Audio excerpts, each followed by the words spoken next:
warahmatullahi wabarakatuh. Perkenalkan, saya Yulia Rahmawati, mahasiswa Psikolinguistik kelas 5B NPM 194101000.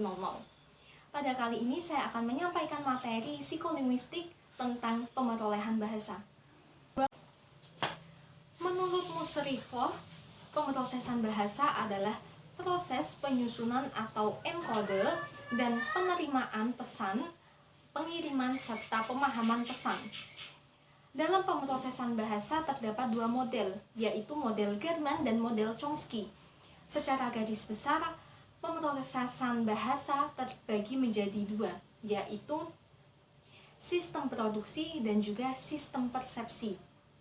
Pada model German, pada sistem produksi atau berbicara atau sering disebut juga dengan enkode, memiliki tiga tahapan. Tahapan yang pertama yaitu tahap atau level linguistik.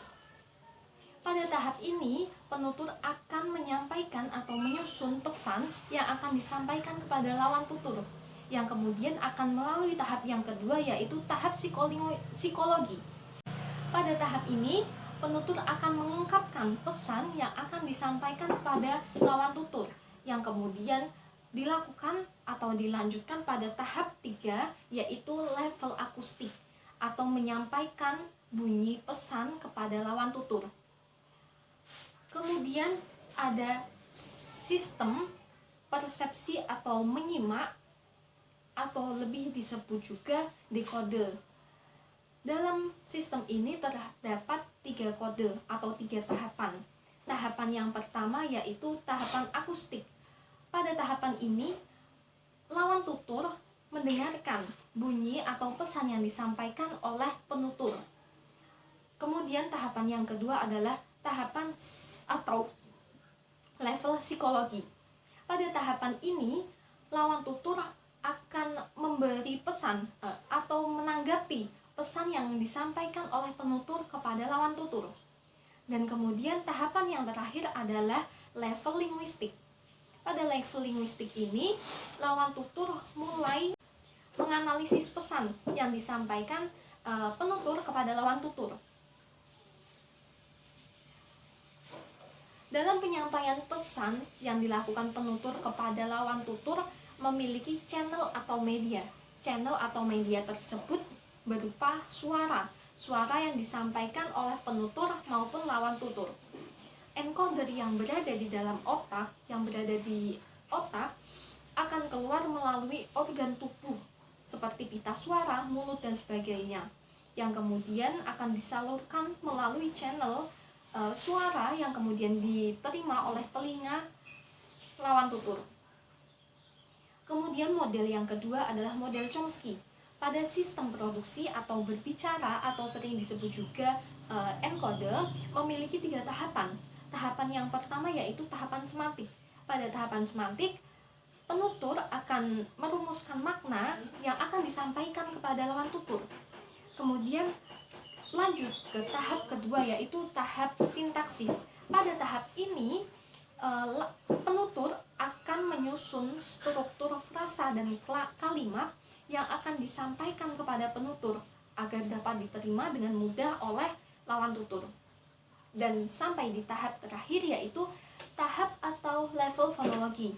Pada tahap ini, penutur menyampaikan bunyi serta fonem yang jelas agar dapat diterima dan dipahami dengan baik oleh lawan tutur.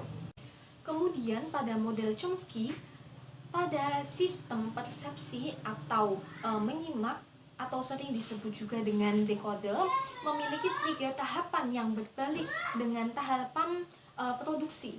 Tahapan yang pertama yaitu tahapan atau level fonologi, di mana lawan tutur mulai mendengarkan atau menyimak bunyi serta fonem yang disampaikan penutur, yang kemudian lanjut di tahapan kedua yaitu tahapan atau level sintaksis.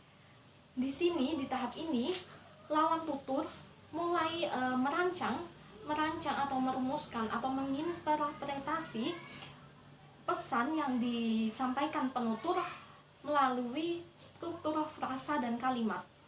Yang kemudian di tahap terakhir yaitu tahap atau level semantik.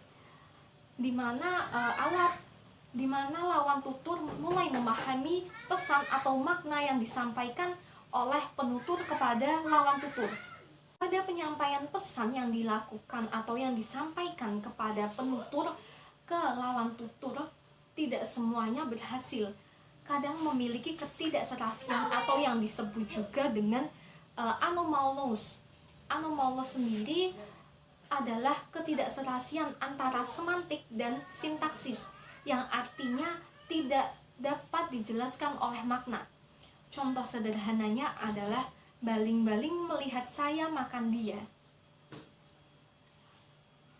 Kedua model Chomsky dan Garman dikritik oleh beberapa ahli karena kedua model tersebut menjelaskan pemrosesan bahasa hanya sampai di penerima saja. Terdapat model beberapa pendapat ahli yang menjelaskan tentang pemrosesan bahasa.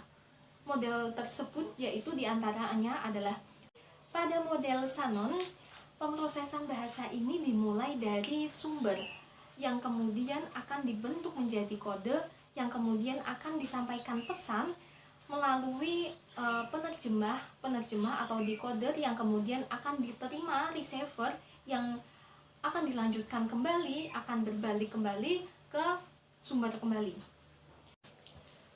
Selanjutnya adalah model Osgood and Circular Model of Communication.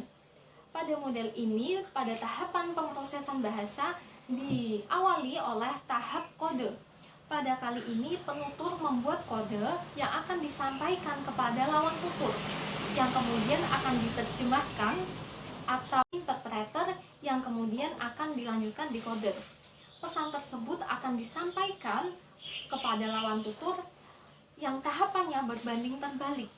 Interkultural komunikatif model.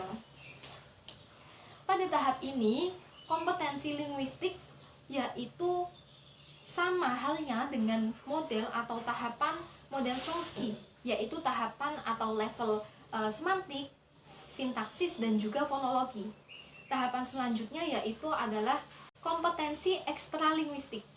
Pada tahap ini, seseorang belajar untuk mempelajari bagaimana bahasa itu bekerja, yang sampai kemudian akhirnya mengetahui atau menggunakan bahasa sebagai komunikasi. Dan pada tahapan yang terakhir yaitu kompetensi strategi sosiokultural dan pragmatik. Musyrifah, bahasa dapat dikatakan komunikatif apabila bahasa tersebut memiliki komponen pemrosesan bahasa yang dapat dipenuhi.